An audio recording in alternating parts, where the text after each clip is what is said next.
All right, welcome back, everybody, to another reading of Wuthering Heights. Last time we left off, Isabella Linton ended up marrying Heathcliff, who is not the greatest guy in our story, and her brother found out and said, hey, that's fine, whatever. So I'm just going to do like a really brief synopsis. So, Wuthering Heights, we are essentially, as the reader, the audience, we really are listening to the story through the eyes and ears of Mr. Lockwood, who is living in Thorncrush Grange, and he's there and he's living on Heathcliff's land, and he wants to know about Heathcliff and his story because Heathcliff and his family are crazy and they're very much unlike a lot of people during this time. So he's listening to what is her name? Mrs. Dean, to tell him the story of what's going on.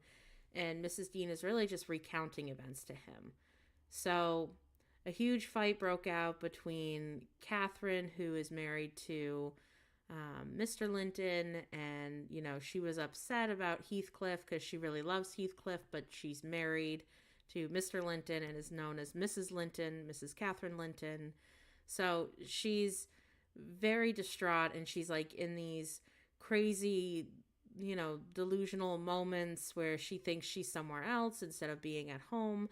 And so we're seeing that, and then she hears about Heathcliff marrying her sister-in-law, and the sister-in-law is instantly regretting it because she's at Wuthering Heights now with Heathcliff. Heathcliff doesn't own it yet, and it's not what she expected it to be, her wedding night. So that's kind of where we are right now, and she just recounted how bad it was and how horrible Heathcliff is to her, and it's just not kosher and every romantic thing she ever thought being married would be. He's just really brutal, and it's because at least in my opinion, from what I've been reading, it's because he's upset about the way Mr. Linton treated him. Because Mr. Linton said, I don't like you talking to my wife, Catherine. I don't like the relationship you have. Don't come here. You're not welcome here. And so basically, threw him out. So Heathcliff wants to get back at him, so he married his sister, which is crazy. And now he said to Isabella Linton, I'm going to take out all my frustration and anger on you that I have towards your brother. So I also believe that Heathcliff is acting like this because he's jealous that Catherine is married to Mr. Linton, and Heathcliff is not married to Catherine, who he really loves. So it's very destructive. It's very intense. And yeah, so that's kind of where we are in the story. And Isabella Linton wrote Mrs. Dean and said, hey, can you please come? Don't tell my brother or my sister about what's going on here, but I need to see somebody, and I'd like you to be here. So that's kind of where we left off, and that's where the story's going. And just keep in mind that we as the audience, we are technically Mr. Lockwood. So he's just learning about these events after the fact that they've already happened. So we're learning about past events. All right, with that being said, let's get on to it. Chapter 14. As soon as I perused this epistle, I went to the master and informed him that his sister had arrived at the Heights, and sent me a letter expressing her sorrow for Mrs. Linton's situation, and her ardent desire to see him.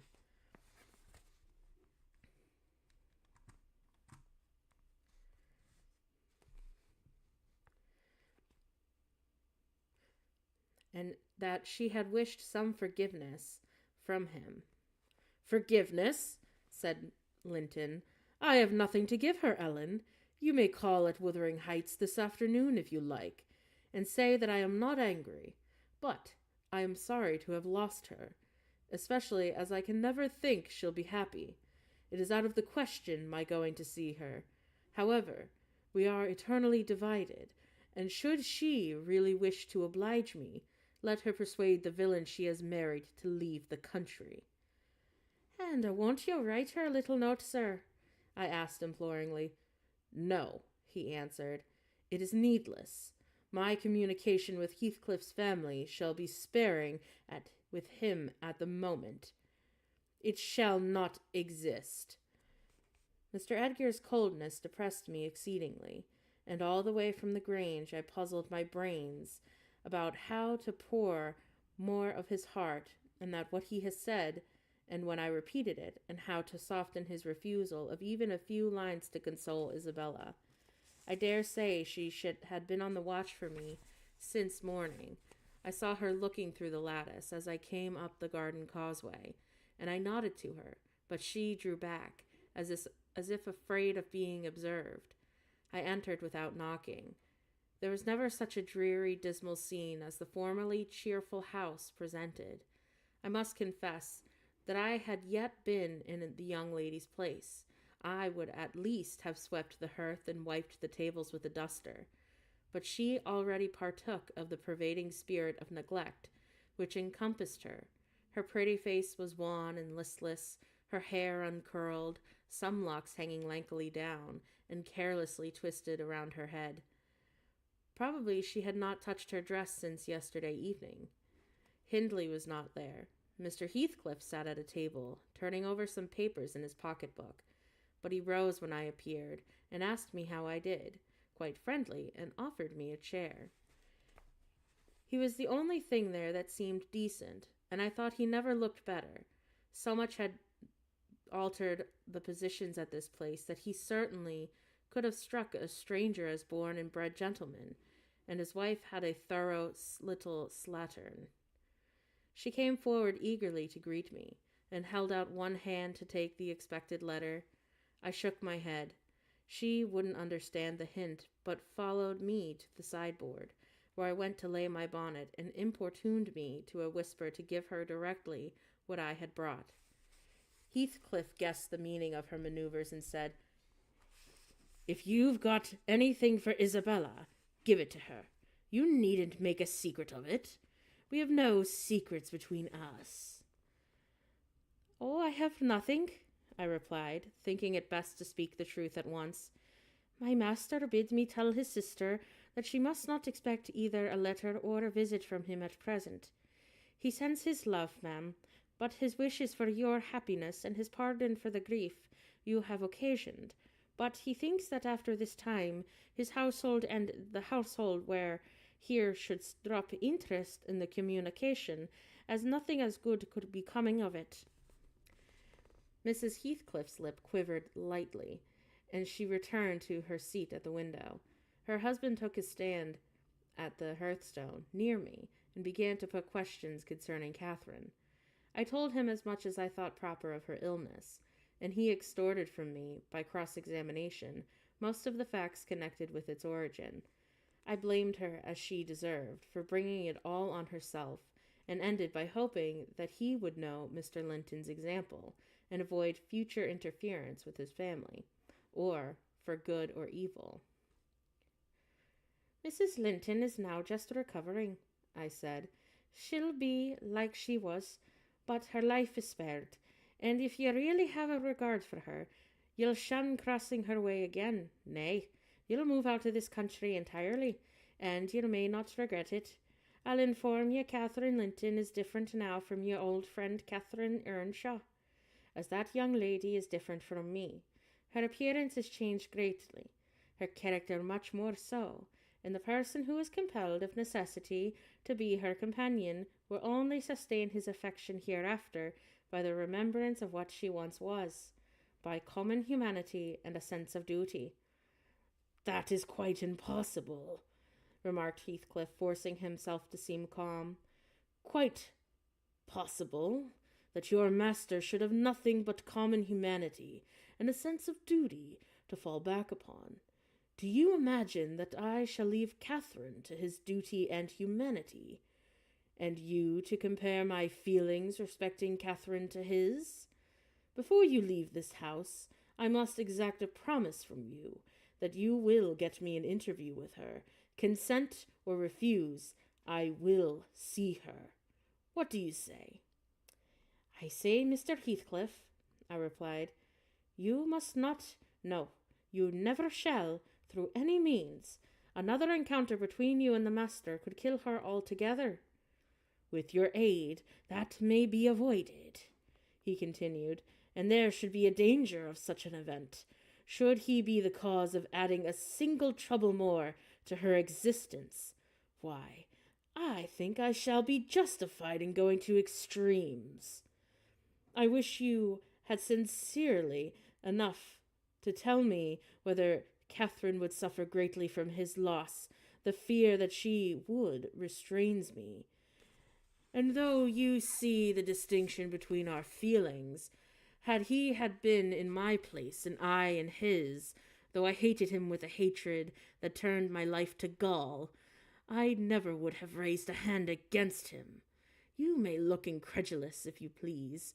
I never would have banished him from her society as long as she desired his.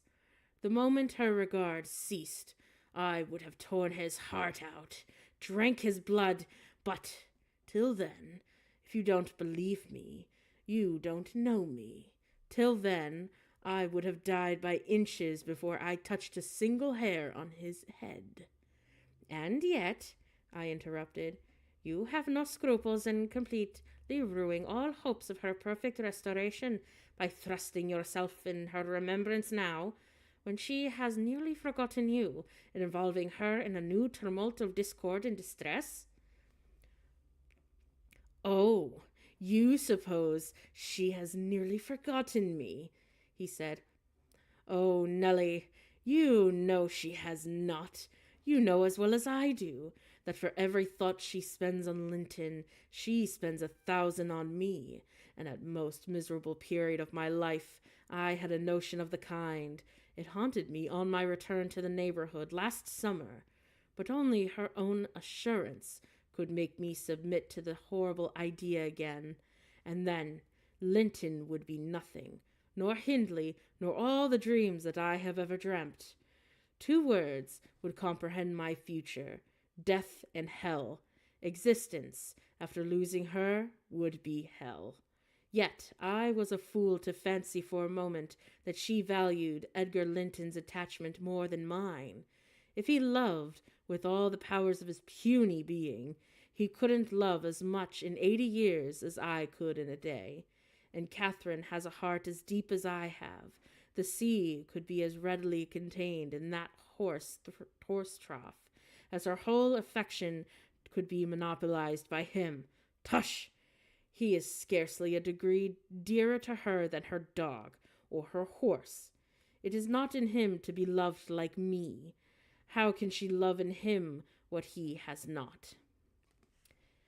Oh, Catherine and Edgar are as fond of each other as any 2 people can be, cried Isabella with a sudden vivacity. No one has a right to talk in that manner, and I won't hear my brother being deprecated in silence. Your brother is wondrous fond of you, too, isn't he? Observed Heathcliff scornfully. He turns you adrift on the word with surprising alacrity. He is not aware of what I suffer, she replied. I didn't tell him that. You have been telling him something, then. What have you written? You have written, haven't you? To say that I was married. I did write. You saw the note. And nothing since? No. My young lady is looking sadly worse for her change of condition, I remarked. Somebody's love comes short in her case, obviously. Whose, I may guess that, but perhaps I shouldn't say. I should guess it was her own, said Heathcliff. She degenerates into a mere slut. She is tired of trying to please me, uncommonly early. You'd hardly credit it, but the very morrow of our wedding, she was weeping to go home. However, she'll suit this house so much better for not being over nice, and I'll take care she does not disgrace me by rambling abroad. Well, sir, I returned, I hope you'll consider that Mrs. Heathcliff is accustomed to being looked after and waited on, and that she has been brought up in like an only daughter, whom everyone has ready to serve. You must let her have a maid to keep things tidy about her, and you must treat her kindly. Whatever be your notion of Mr. Edgar, you cannot doubt that she has a capacity for strong attachments. or she wouldn't have abandoned the elegant seas and comforts and the friends of her former home to fix contentedly in such a wilderness as this with you.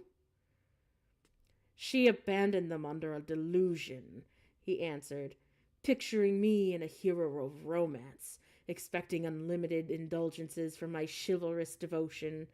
I can hardly regard her in the light of a rational creature. So obstinately she has persisted in forming a fabulous notion of my character, and acting on the false impressions she cherished. But at last, I think she begins to know me. I don't perceive the silly smiles and grimaces that provoked me at first, and the senseless incapability of discerning that I was in earnest when I gave her my opinion of her infatuation and herself. It was a marvelous effort of perspicacity to discover that I did not love her. I believed at one time no lessons could teach her that, and yet it is poorly learnt, for this morning she announced as a piece of appalling intelligence that I had actually succeeded in making her hate me. A positive labor of Hercules, I assure you. If it be achieved, I have cause to return thanks. Can I trust your assertion, Isabella? Are you sure you hate me? If I let you alone for half a day, won't you come sighing and wheedling for me again? I dare say she would rather I had seemed all tenderness before you. It wounds her vanity to have the truth exposed, but I don't care who knows that the passion was wholly on one side, and I never told her a lie about it. She cannot accuse me of showing a bit of deceitful softness. The first thing she saw me do on coming out of the Grange was to hang up her little dog, and when she pleaded for it, the first words I uttered were a wish that I had the hanging of every being belonging to her, except one. Possibly she took that exception for herself, but no brutality disgusted her. I supposed she had been an innate admiration of it, if only her precious person were secure from injury. Now, was it not the depth of absurdity or genuine idiocy for that pitiful, slavish, mean-minded brat to dream that I could love her? Tell your master, Nellie, that I never in all my life met with such an abject thing as she is. She even disgraces the name of Linton, and I've sometimes relented from pure lack of invention in my experiments on what she could endure, and still creep shamefully cringing back. But tell him also to set his fraternal and magistral heart at ease, that I keep strictly within the limits of the law. I have avoided up to this period giving her the slightest right to claim a separation, and what's more, she'd thank nobody for dividing us. If she desired to go, she might. The nuisance of her presence outweighs the gratification to be derived from tormenting her.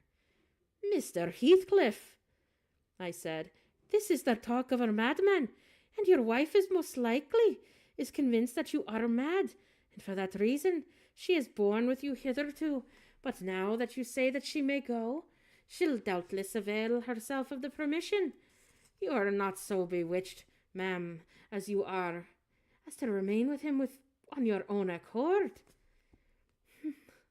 Take care, Ellen, answered Isabella, her eyes sparkling irefully. There was no misdoubting by their expression the full success of her partner's endeavors to make himself detested.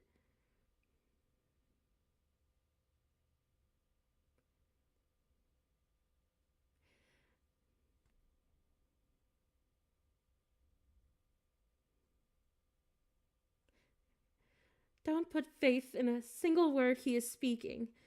He's a lying fiend, a monster, and not a human being.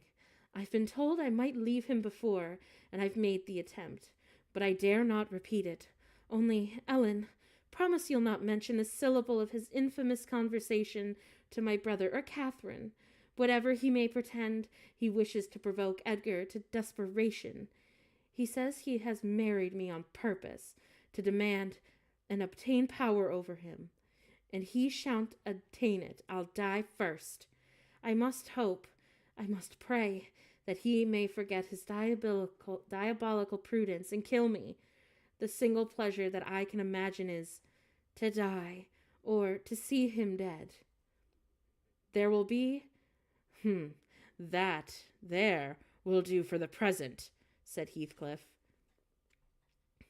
If you are called upon in the court of law, you'll remember her language, Nellie, and take a good look at that countenance.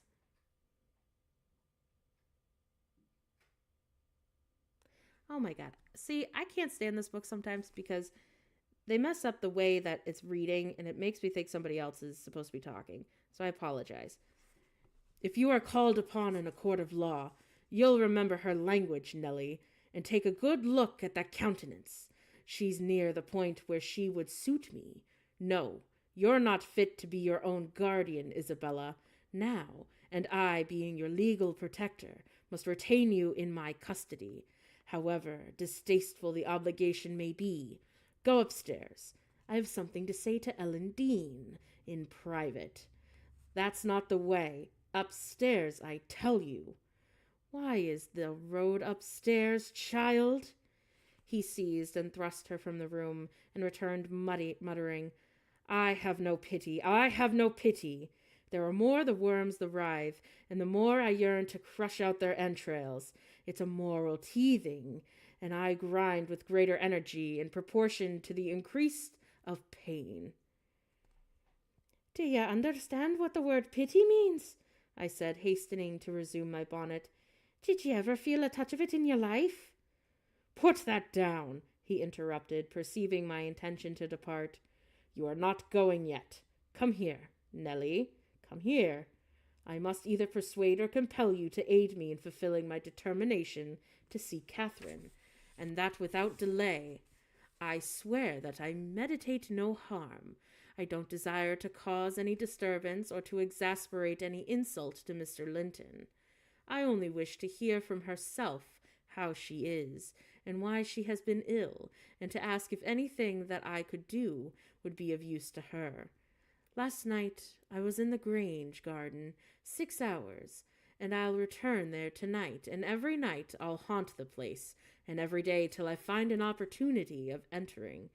If Edgar Linton meets me, I shall not hesitate to knock him down, and give him enough to ensure his acquiescence to me while I stay. If his servants oppose me, I shall threaten them off with these pistols. But wouldn't it be better to prevent any coming in contact with them or their master? And you could do it so easily. I'd warn you when I'd come, and then you might let me in unobserved as soon as she was alone, and watch till I departed, your conscience quite calm. Would you be hindering mischief? I protested against playing that treacherous part in my employer's house, and besides, I urged the cruelty and selfishness in his destroying Mrs. Linton's tranquillity for his satisfaction. The commonest occurrence startles her painfully, I said. She's all nerves, and she couldn't bear the surprise, I'm positive. Don't persist, sir, or else I shall be obliged to inform my master of your designs, and he'll make measures to secure his house and its inmates from any such unwarrantable intrusions. In that case, I'll take measures to secure you, woman, exclaimed Heathcliff. You shall not leave Wuthering Heights till tomorrow morning. It is a foolish story to assert that Catherine could not bear to see me, and as to surprising her, I don't desire it. You must prepare her. Ask her if I may come. You say she never mentions my name, and that I am never mentioned to her. To whom would she mention me if I am a forbidden topic in the house? She thinks you are all spies for her husband. Oh, I've no doubt that she's in hell among you. I guess by her silence, as much as anything, that she feels. You say it is often restlessness and anxious looking. Is that proof of tranquillity? You talk of her mind being unsettled. How the devil could it be otherwise in her frightful isolation, and that insipid, paltry creature attending her form? from duty and humanity, from pity and charity. He might as well plant an oak in a flower pot and expect it to thrive. As imaginable as he can restore her to vigor in the soil of his shallow caresses. Let us settle it at once. Will you stay here, or am I to fight my way to Catherine over Linton and his footman? Or will you be my friend, as you have been hitherto, and do what I request? Decide, because there is no reason for my lingering another minute, if you persist in your stubborn ill nature. Well, I definitely argued and complained, and flatly refused him 50 times, but in the long run he refocused me and forced me to an agreement. I engaged to carry a letter from him to my mistress, and should she consent, I promised to let him have intelligence of Linton's next absence from the home, when he might come and get as he was able. I wouldn't be there, and my fellow servants would equally be out of the way. Was it right or wrong? I fear it was wrong, though expedient. I thought I prevented another explosion by my compliance, and I thought, too, that it might create a favorable crisis in Catherine's mental illness. And then I remembered Edgar Linton's stern rebuke of my carrying tales, and tried to smooth away all disquietude on the subject by affirming, with a frequent iteration, that the betrayal of trust, if it is merited so harsh an appellation, should it be the last? Notwithstanding, my journey homeward was sadder than any journey thither, and many misgivings I had, ere I could prevail on myself to put the missive into Mrs. Linton's hand. But here is Kenneth. I'll go down and tell him how much better you are. My history is dree, and, as we say, will serve to while away another morning. Dree and dreary, I reflected as the good woman descended to retrieve the doctor, and not exactly the kind of which I would have chosen to amuse me. But never mind, I'll extract wholesome medicines from Mrs. Dean's bitter herbs. And firstly, let me be aware of the fascination that lurks in Catherine Heathcliff's brilliant eyes. I should be in a curious taking if it surrendered my heart to that young person and the daughter turned out a second edition of her mother. Chapter 15. Another week over, and I am many days nearer health and spring. I have now heard all my neighbor's history at different sittings, as the housekeeper would spare time for far more important occupations. I will continue it in her own words, only a little condensed. She is, on the whole, a very fair narrator, and I don't think I could improve her style. So that was Mr. Lockwood talking to us. So it's kind of difficult sometimes with the story when it changes from one character perspective to another character perspective, but I just wanted to mention that. Now we're going back to Mrs. Dean. In the evening, she said, the evening of my visit to the Heights, I knew, as well as if I saw him, that Mr. Heathcliff was about the place, and I shunned going out because I still carried his letter in my pocket and didn't want to be threatened or teased any more. I had made up my mind not to give it till my master went somewhere, as I could not guess how it was the receipt that would affect Catherine. The consequence was that it did not reach her before the lapse of 3 days. The 4th was Sunday, and I brought it to her room after the family were gone to church. There was a manservant left to keep the house with me, and we generally made a practice of locking the doors during the hours of service. But on that occasion, the weather was so warm and pleasant that I set them wide open, and to fulfill my engagement, as I knew who would be coming, I told my companion that the mistress wished very much for some oranges, and he must run over to the village and get a few, and to be paid on the morrow. He departed, and I went upstairs. Mrs. Linton sat in a loose white dress, with a light shawl about her shoulders. In the recess of the open window, as usual, her thick, long hair had been partly removed at the beginning of her illness, and now she wore it simply combed in its natural tresses over her temples and neck. Her appearance was altered, and I had told Heathcliff, but when she was calm there seemed an unearthly beauty in the change. The flash of her eyes had succeeded by a dreamy and melancholy softness. They no longer gave the impression of looking at the objects around her. They appeared always to be a gaze beyond and far beyond. You would have said the sight was out of this world. Then the paleness of her face, its haggard aspect having vanished as she recovered flesh, and the peculiar expression arising from her mental state, though painfully suggestive of their causes, added to the touching interest which she awakened, and invariably to me, I know, and to any person who saw her, I should think, refuted more tangible proofs of convalescence, and stamped her as one doomed to decay. A book lay spread on the sill before her, and the scarcely perceptible wind fluttered its leaves at intervals. I believe Linton had laid it there, for she never endeavored to divert herself with reading or an occupation of any kind, and he would spend many an hour in trying to entice her attention to some subject which had formerly been her amusement.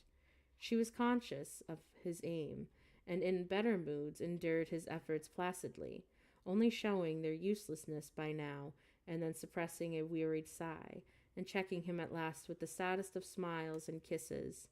At other times she would turn petulantly away, and hide her face in her hands, or even push him off angrily, and then he took care to let her alone, for he was certain of doing no good.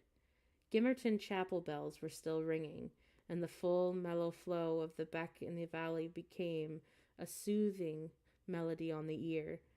It was the sweet substitute for the yet absent murmur of the summer foliage, which drowned that music out about the grange when trees were in leaf.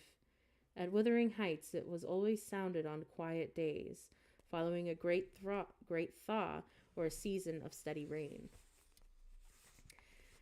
And of Wuthering Heights Catherine was thinking as she listened, that is, if she thought or listened at all.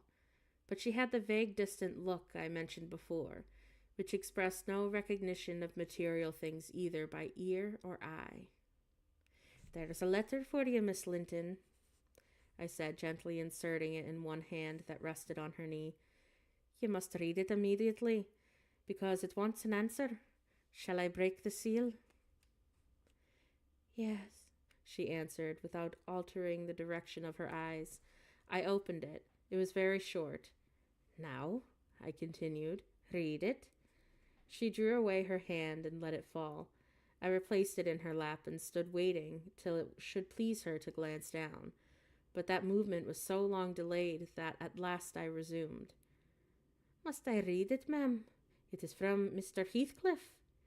There was a start and a troubled gleam of recollection, and a struggle to arrange her ideas.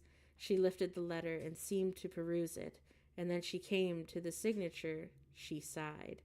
Yet still I found that she had not gathered its import, for upon my desiring to hear her reply, she merely pointed to the name, and gazed at me with mournful and questioning eagerness. "Well, he wishes to see you," I said, suggesting that she might need an interpreter. "He's in the garden by this time, and impatient to know what answer I shall bring."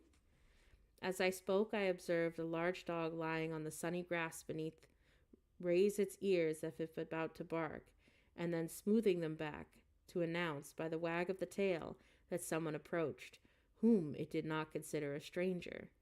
Mrs. Linton bent forward and listened breathlessly. The minute after the step traversed the hall, the open house was too tempting for Heathcliff to resist walking in. Most likely he supposed that I was inclined to shrink my promise, and so resolved to trust his own audacity. With straining eagerness, Catherine gazed towards the entrance of her chamber. He did not hit the right room directly. She motioned me to admit him, but he found it out ere should I reach the door, and in a stride or two was at her side, and had grasped her in his arms. He neither spoke nor loosened his hold for some 5 minutes, during which period he bestowed more kisses than ever he gave in his life before, I dare say. But then my mistress had kissed him first, and I saw plainly that he could hardly bear for downright agony to look into her face. The same conviction had stricken him as me, from the instant he beheld her, that there was no prospect of ultimate recovery there. She was fated, sure to die. "Oh, Kathy, my life, my love, how can I bear it?" was the first sentence he uttered in a tone that did not seek to disguise his despair. And now he stared at her so earnestly that I thought the very intensity of his gaze would bring tears into his eyes, but they burned with anguish. They did not melt. "What now?" said Catherine, leaning back and returning his look with a suddenly clouded brow. Her humor was a mere vein for constantly varying caprices. "You and Edgar have broken my heart, Heathcliff, and you both come to bewail the deed to me, as if you were the people to be pitied. I shall not pity you, not I. You have killed me, and thriven on it, I think. How strong you are! How many years do you mean to live after I am gone?" Heathcliff had knelt on one knee to embrace her.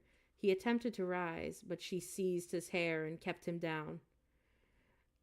"I wish I could hold you," she continued bitterly, "till we were both dead. I shouldn't care that if you suffered. I care nothing for your sufferings. Why shouldn't you suffer? I do. Will you forget me? Will you be happy when I am in the earth? Will you say 20 years hence, 'That's the grave of Catherine Earnshaw. I loved her so long ago. Oh, and that was so wretched to lose her, but it is past. I've loved many others since. My children are dearer to me than she was, and at death, oh, I shall rejoice that I am never going to her. I shall never have to worry that I must leave them.' Is that what you will say, Heathcliff?" "Don't torture me. I'm as mad as yourself," cried him, wrenching his head free and grinding his teeth. The two, to a cool spectator, made a strange, fearful picture. Well, might Catherine deem that heaven would be a land of exile to her, unless with her mortal body she cast away her mortal character also. Her present countenance had the wild vindictiveness in its white cheek, and a bloodless lip, and a scintillating eye, and she retained in her closed fingers a portion of the locks she had been grasping. As to her companion, while raising himself with one hand, he had taken her arm with the other, and so inadequate was the shock of the gentleness to the requirements of her condition, that on his letting go, I saw 4 distinct impressions left blue in the colorless skin. "Are you possessed with a devil?" he pursued, savagely, "to talk in that manner to me when you are dying? Do you reflect that all those words will be branded in my memory, and the eating deeper eternally after you have left me?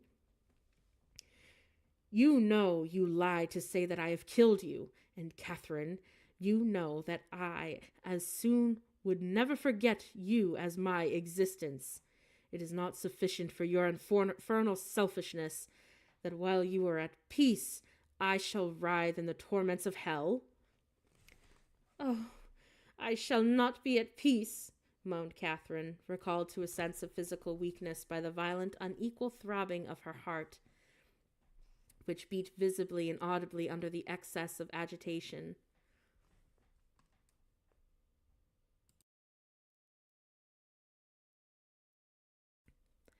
She said nothing further till the paroxysm was over. Then she continued more kindly. "I am not wishing you greater torment than I have.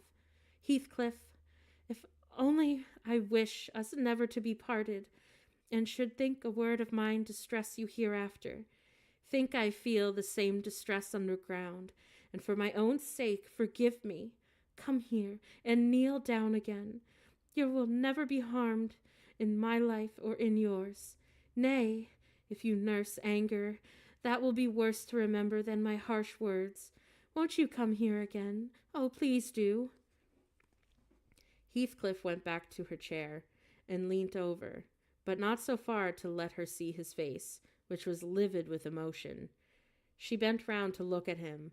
He would not permit it. Turning abruptly, he walked to the fireplace, where he stood silent with his back towards us. Mrs. Linton's glance Mrs. Linton's glance followed him suspiciously. Every movement woke a new sentiment in her. After a pause and a prolonged gaze, she resumed, addressing me in accents of indignant disappointment. "Oh, you see, Nellie, he would not relent a moment to keep me out of the grave. That is how I am loved. Well, never mind. That is not my Heathcliff. I shall love mine yet. Take him with me. He's in my soul.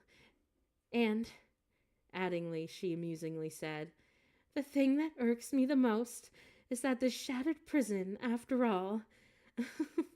I'm tired. I'm tired of being enclosed here.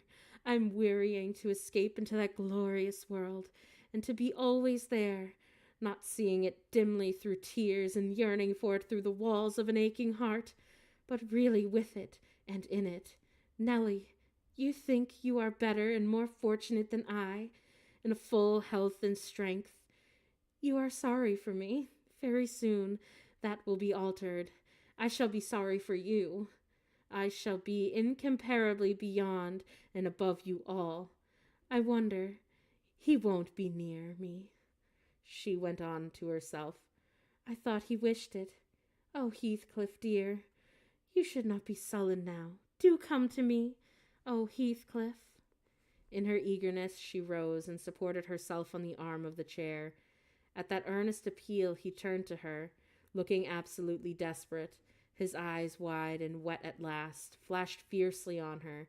His breast heaved, almost convulsed. In an instant they were held asunder, and then how I met I hardly saw. But Catherine made a spring, and he caught her, and they were locked in an embrace from which I thought my mistress would never be released alive. In fact, to my eyes, she seemed directly insensible. He flung himself into the nearest seat, and on my approaching hurriedly to ascertain if she had fainted, he gnashed at me and foamed like a mad dog, and gathered her to him with greedy jealousy. I did not feel as if we were in the company of a creature of my own species. It appeared that he would not understand, though, that I spoke to him. So I stood off and held my tongue in a great perplexity. A movement of Catherine's relieved me a little presently. She put up her hand to clasp his neck and bring her cheek to his as he held her, while he in return covered her with frantic caresses and said wildly, "You teach me how cruel you've been, cruel and false. Why you despise me? Why did you betray your own heart, Cathy? I have not one word of comfort. You deserve this. You killed yourself. Yes, you may kiss me and cry and wring out my kisses and tears. They'll blight you, they'll damn you. You loved me then. What right had you to leave me? What right, answer me, for the poor fancy you felt for Linton? Because misery and degradation and death and nothing that God or Satan could inflict have parted us. You of your own will did it. I have not broken your heart. You have broken it, and in breaking it, you have broken mine. So much the worse for me that I am strong. Do I want to live? What kind of living will it be when you, oh God, when you like to live with your soul in the grave?" "Let me alone, sobbed Catherine. "If I've done wrong, I'm dying for it, and that is enough. You left me too, but I won't upbraid you. I forgive you. Forgive me." "It is hard to forgive, and to look at those eyes and feel those wasted hands," he answered. "Kiss me again, and don't let me see your eyes. I forgive what you have done to me. I love my murderer, but yours, how can I?" They were silent, their faces hid against each other and washed by each other's tears.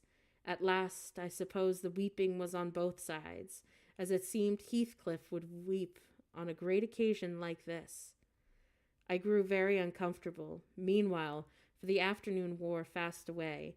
The man who I had sent off returned from his errand, and I could distinguish by the shine of the westerning sun up the valley a concourse thickening outside Gimmerton Chapel porch. "Service is over," I announced. "My master will be here in half an hour."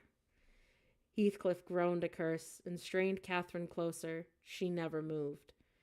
Ere long I perceived a group of servants passing up the road towards the kitchen wing. Mr. Linton was not far behind. He opened the gate himself and sauntered slowly up, probably enjoying the lovely afternoon that breathed us as soft as summer. "He is now here," I exclaimed. "For heaven's sake, hurry down. You'll not meet anyone on the front stairs. Do be quick, and stay among the trees till he's fairly in." "I must go, Cathy," said Heathcliff, seeking to extricate himself from his companion's arm. "But if I live, I'll see you again before you are asleep. I won't stray 5 yards from your window." "Oh, you must not go," she answered, holding him as firmly as her strength allowed. "You shall not. I shall not let you go, I tell you." "For 1 hour," he pleaded earnestly. "Not for 1 minute," she replied. "I must. Linton will be up here immediately," persisted the alarmed intruder. He would have risen and unfixed her fingers by the act. However, she clung fast, gasping. There was a mad resolution in her face. "No," she shrieked. Oh, don't go. It is the last time. Edgar will not hurt us, Heathcliff. I shall die. "Damn the fool! There he is," cried Heathcliff, sinking back into his seat. "Hush, my darling, hush, Catherine, I'll stay. If he has not shot me so, I'll expire with a blessing on my lips." And there they were, fast again. I heard my master mounting the stairs. The cold sweat ran from my forehead. I was horrified. "Are you going to listen to her ravings?" I said passionately. "She does not know what she says. Will you ruin her, because she has not the wit to help herself? Get up. You could be free instantly. This is the most diabolical deed that you have ever did. We are all done for. Oh, master, mistress, and servant." I wrung my hands and cried out, and Mr. Linton hastened his step at the noise. In the midst of my agitation, I was sincerely glad to observe that Catherine's arms had fallen relaxed, and her head hung down. "She's fainted or dead," I thought. "So much the better. Far better than she should be dead, than lingering a burden and a misery maker to us all about her." Edgar sprang to his unbidden guest, blanched with astonishment and rage. What he meant to do, I cannot tell. However, the others stopped all demonstrations at once by placing the lifeless-looking form in his arms.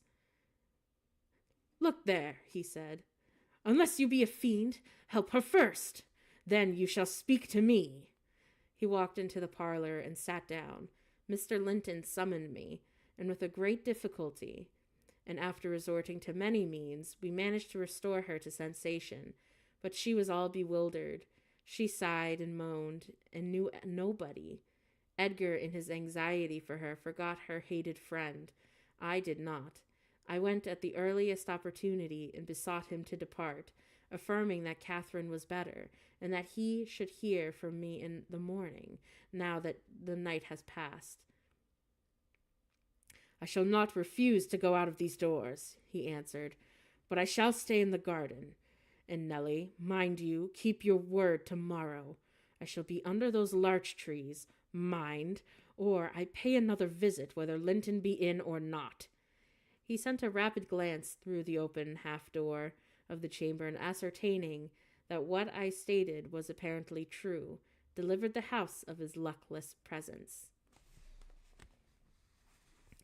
Chapter 16. About 12 o'clock that night was born the Catherine you saw at Wuthering Heights, a puny 7-month child, the 2 hours after the mother died, having never recovered sufficient consciousness to miss Heathcliff or know Edgar. the latter's distraction at his bereavement in a subject too painful to be dwelt on. Its after effects showed how deep the sorrow sunk. A great addition in my eyes was his being left without an heir. I bemoaned that as I gazed on the feeble orphan, and I mentally abused old Linton, the scout securing his estate in his own daughter instead of his son's. An unwelcomed infant it was, a poor thing. It might have wailed out of life, and nobody cared a morsel during those first hours of existence. We redeemed the neglect afterwards, but its beginning was as friendless as its end is likely to be. Next morning, bright and cheerful outdoors, stole the softness and in through the blinds in the silent room, and suffused the couch and its occupant with a mellow, tender glow. Edgar Linton had his head laid on the pillow, and his eyes shut. His young and fair features were almost as deathlike as those of the form beside him, and almost as fixed. But his was a hush of exhausted anguish, and hers of perfect peace. Her brow smooth, her lips closed, her lips wearing the expression of a smile. No angel in heaven could be more beautiful than she appeared. And I partook in the infinite claim in which she lay. My mind was never in a holier frame than while I gazed on that untroubled image of a divine rest.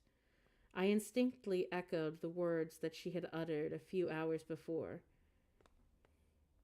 Incomparably beyond and above us all, whether still on earth or now in heaven, her spirit is at home with God.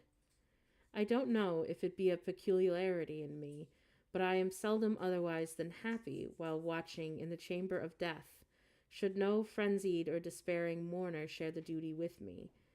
I see a repose that neither earth nor hell can break, and feel an assurance of the endless and the shadowless hereafter, the eternity that they have entered, where life is boundless in its duration, and love in its sympathy, and joy in its fullness.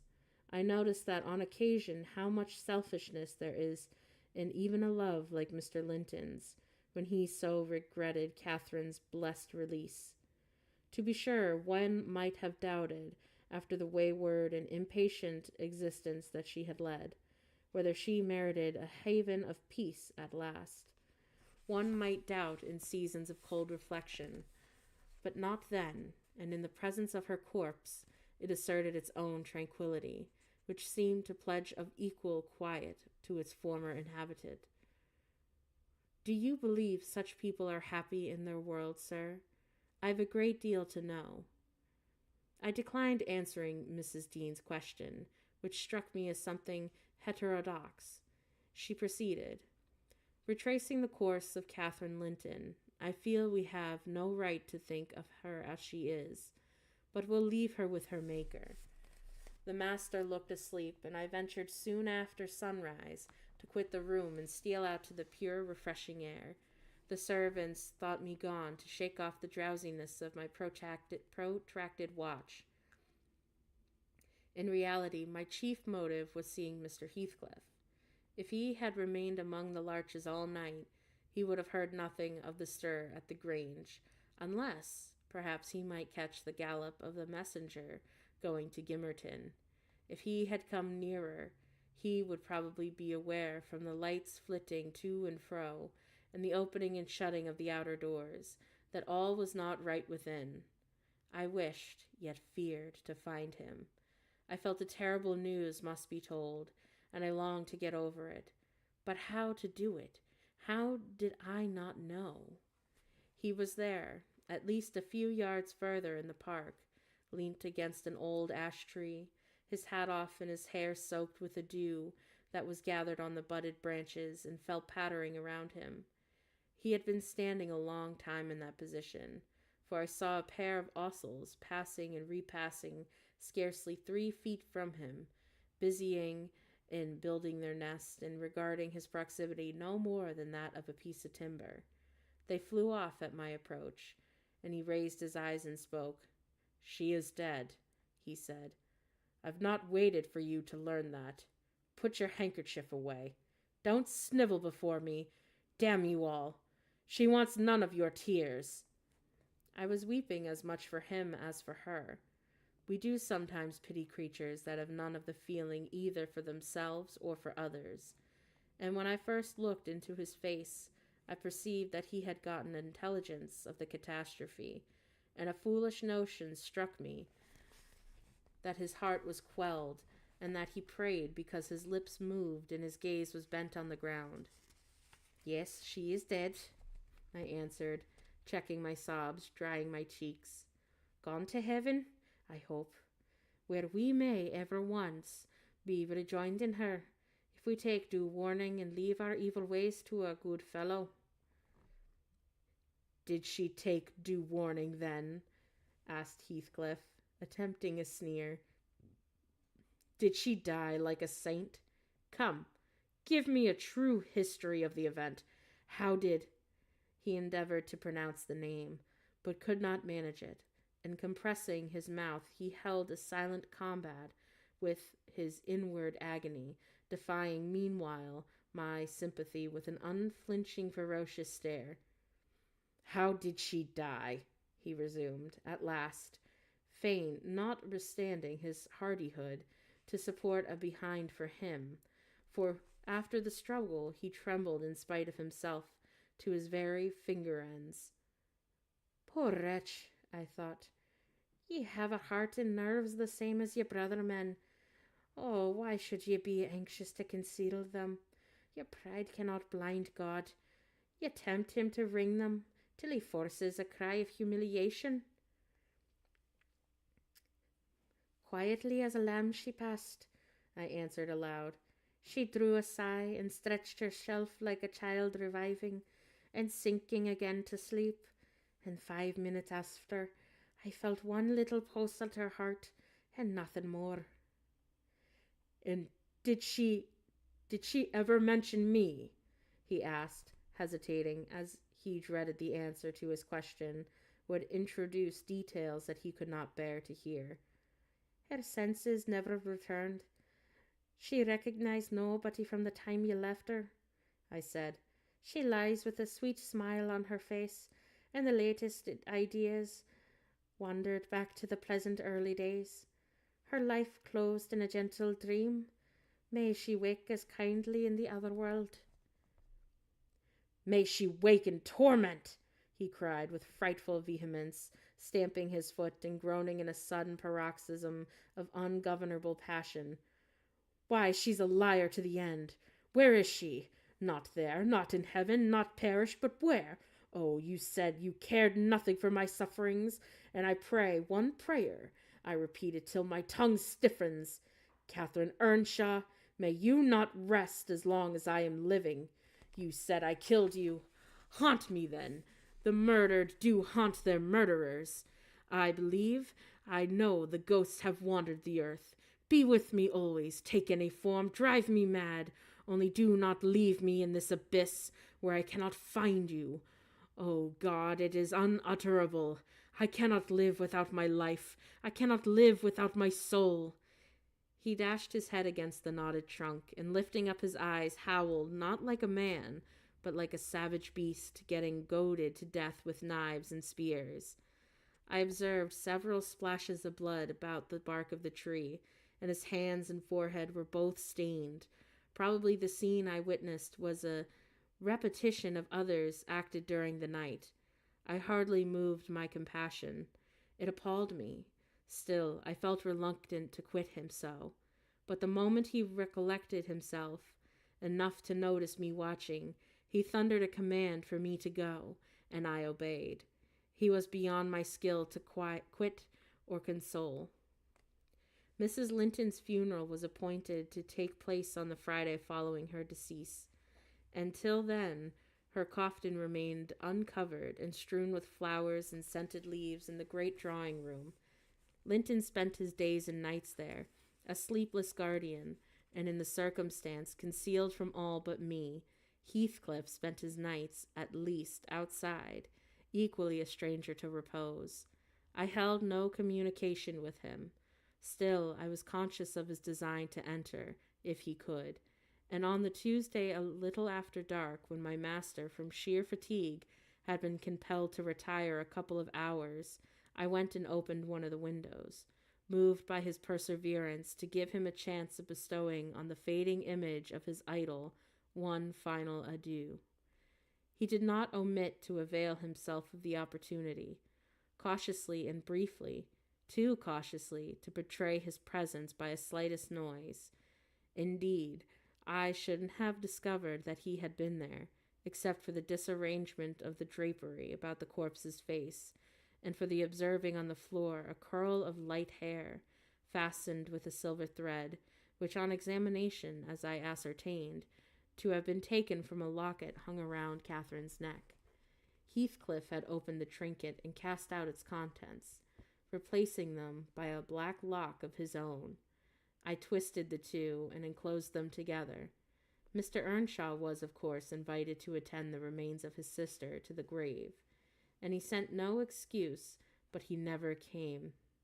So that, besides her husband and the mourners were wholly composed of tenants and servants, Isabella was not asked. The place of Catherine's interment, to the surprise of the villagers, was neither in the chapel under the carved monument of the Lintons, nor yet by the tombs of her own relations. It was dug on a green slope in a corner of the kirkyard, where the wall is so low that the heath and the bilberry plants have climbed over it from the moor, and the peat mold almost buries it. Her husband lies in the same spot now. They have each a simple headstone above, and a plain gray block at their feet to mark the graves.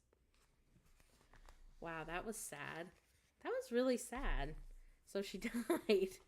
I didn't expect that. Wow.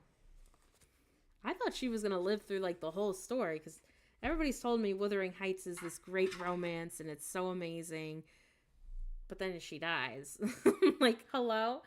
So that's all I'm going to be reading for tonight.